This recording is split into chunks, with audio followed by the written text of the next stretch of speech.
মানুষকে আল্লাহ এত স্বাধীনতা দিয়েছেন, মানুষ চাইলে অনেক ভালো হইতে পারে। ভালোর রাস্তাও খোলা, খারাপ হওয়ার রাস্তাও খোলা। ভালো হইলে মানুষ অনেক ভালো, খারাপ হইলে অনেক খারাপ। ভালো হইলে সবচেয়ে ভালো, খারাপ হইলে সবচেয়ে খারাপ।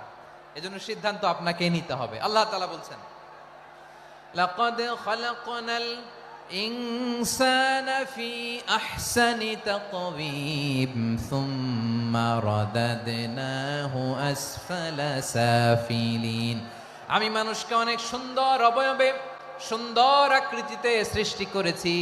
তার শুধু চেহারার ডিজাইনটাই সুন্দর নয়, তার ব্রেনটা বড্ড সুন্দর, তার মানসিকতা বড্ড সুন্দর, তার সৃজনশীলতা বড্ড সুন্দর। পড়েন সুবহানাল্লাহ। আমাদের চেহারা, অবয়ব, ডিজাইন যে সুন্দর তা না, আমাদের ব্রেনটা অনেক সফিস্টিকেটেড ব্রেন, অনেক সফিস্টিকেটেড।